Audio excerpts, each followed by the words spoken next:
Fala galera, sejam mais uma vez todos muito bem-vindos ao nosso canal. Eu sou Rodrigo Flamini, médico radiologista, editor-chefe do Radioposts. E aqui nesse canal a gente fala sobre radiologia, sobre o mercado da radiologia e dá dicas extremamente importantes de como você estuda da forma mais eficiente para passar na prova de título de especialista do Colégio Brasileiro de Rádio. O vídeo de hoje, vídeo rápido para a gente discutir um caso que teve muito erro lá nos nossos quiz do Instagram e que pode fazer toda a diferença para você salvar a vida de alguém no plantão. O caso de um paciente de 65 anos, que você chega lá, o exame já está realizado, então uma troca de plantão, você chega, o exame já está feito, é um paciente de 65 anos, fumante, com tosse e dor torácica. Então você chega lá e vai abrir a seguinte tomografia. Bora pro vídeo? Você chega lá, a tomografia está na tela, e aqui você está olhando a janela de mediastino, e aquele primeiro scroll, né? Como é que a gente faz? Geralmente eu dou uma olhada geral no exame para ver se eu estou olhando um exame que tem alterações muito tênues ou se é um exame bastante alterado. Então tem várias formas de você fazer isso, a gente tem vídeos pregressos onde a gente te mostra passo a passo. Hoje a gente vai se concentrar em mostrar os detalhes das alterações. Então a gente tem aqui linfonodos proeminentes aqui na região pré-traqueal, no mediastino. A gente já tem linfonodos proeminentes aqui na janela aortopulmonar. E à medida que a gente chega na parte mais inferior, ó, linfonodão aqui, a gente chega na parte mais inferior do hemitórax esquerdo, a gente vê essa formação expansiva. Então, a gente tem outros achados. Se a gente olhar a janela de pulmão, a gente vai ver algumas alterações em vidro fosco, com predomínio do lado esquerdo, notadamente na base. Mas hoje a gente vai se ater ao achado mais importante, que é esta lesão aqui. Então, encontrou a lesão, a gente tem várias coisas que a gente pode fazer para avaliar uma lesão. A primeira delas é tentar definir com clareza qual a localização da lesão. Aí você pode dizer, essa localização é fácil, Rodrigão. Só você ver aqui, ó, está no pulmão esquerdo. Será que está no pulmão esquerdo? E aí você percebe a importância, porque no pulmão esquerdo a sua linha de raciocínio segue para um lado. Fora do pulmão, ou seja, no mediastino posterior, a sua linha de raciocínio vai para outro lado completamente distinta. Então, quando você pensa em pulmão, você está pensando primariamente aí em processo neoplásico ou em um processo infeccioso, uma consolidação pulmonar. Então, vamos voltar lá na base do raio-x.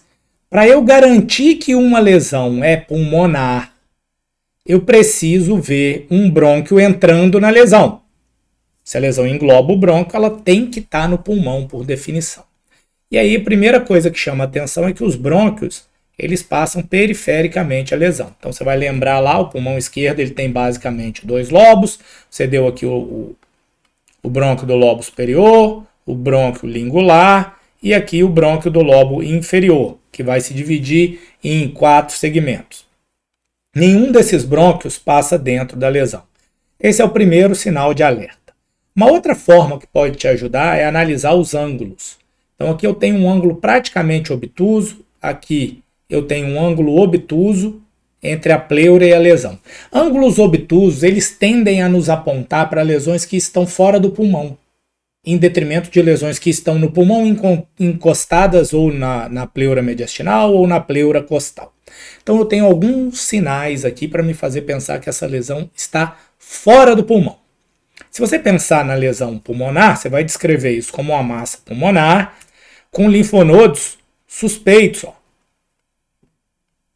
Embora você não tenha linfonodos notadamente redondos e megálicos, você tem alguns redondos, não megálicos, e alguns alongados. Sua tendência seria pensar em uma neoplasia pulmonar com disseminação linfática. Entretanto, você está preocupado que isso esteja fora do pulmão. O que mais que você pode fazer? Você pode analisar a densidade desta lesão. Densidade de partes moles não ajudou tanto. Se você procurar uma área mais densa, você vai encontrar densidades de até 40 unidades Hounsfield. Isso não ajudou tanto. Se ela fosse extremamente densa, em torno de 70, você poderia pensar em um sangue coagulado. Se você pensasse em sangue coagulado, você pensaria numa etiologia vascular. O único vaso que tem nessa região é a aorta. Então você pensaria para o lado de aneurisma. No mediastino posterior, outro diagnóstico que você poderia pensar e incluir seriam os tumores neurais.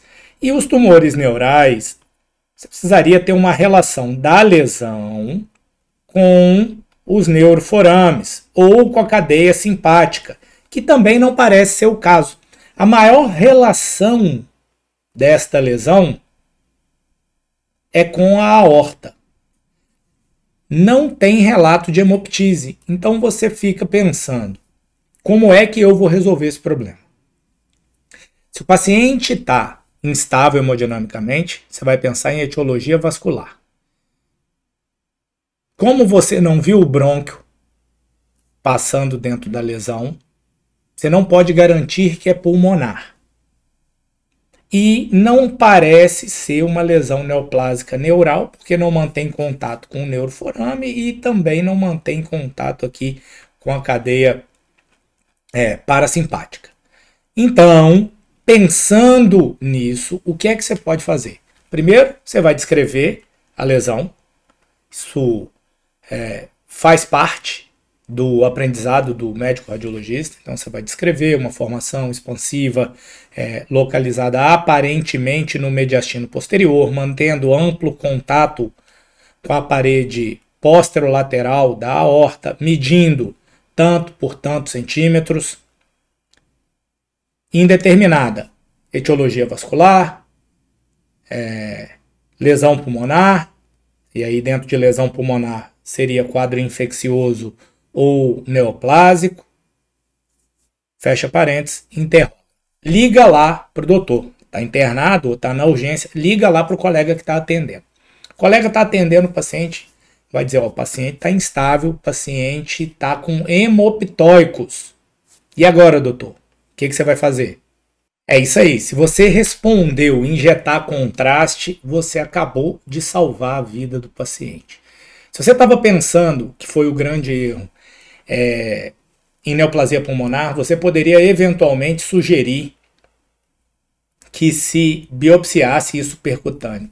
Olha o que aconteceu quando a gente injetou contraste. Então a gente tem um contraste preenchendo a aorta, a artéria pulmonar, e quando a gente chega na nossa lesão, o que a gente vê é que ela tem a mesma densidade do contraste.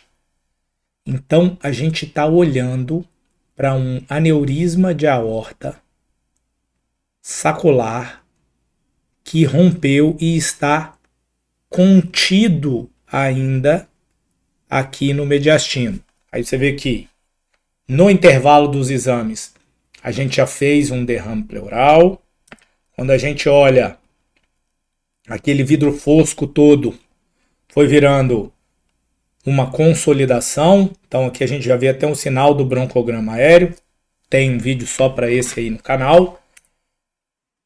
E agora a gente tem um aneurisma de aorta torácica descendente, roto e contido. Isso aqui é para sofrer intervenção de imediato. As chances do paciente é um caso extremamente grave. Chance do paciente é pequena. O paciente precisa ser abordado por uma equipe treinada. Provavelmente você precisa de prótese, você precisa de várias ferramentas, um profissional capacitado que você não vai encontrar em todos os centros. Então, mesmo nos centros treinados, a probabilidade desse paciente sobreviver ela é limitada, um caso bastante grave. O que você não pode fazer aqui é sugerir a biópsia, que você incorreria num erro, numa imprudência de biopsiar essa formação expansiva, que no caso não é um tumor pulmonar, é um aneurisma. Então, o objetivo do caso é fazer você analisar a localização das lesões. Se você acertar a localização, provavelmente você vai acertar o diagnóstico. Para ter certeza que uma lesão está no pulmão, você precisa procurar pelo sinal do broncograma aéreo. Lesões que formam ângulos obtusos com o parênquima pulmonar fazem você pensar que a localização da lesão é mediastinal, que ela é extrapulmonar. No diagnóstico diferencial das lesões do mediastino posterior, você tem que lembrar dos tumores neurais, você tem que lembrar de etiologia vascular e você tem que lembrar de hematopoiese extramedular. Então, com esta revisão, a tarefa de casa que eu deixo para você é avaliar as classificações dos aneurismas da aorta torácica.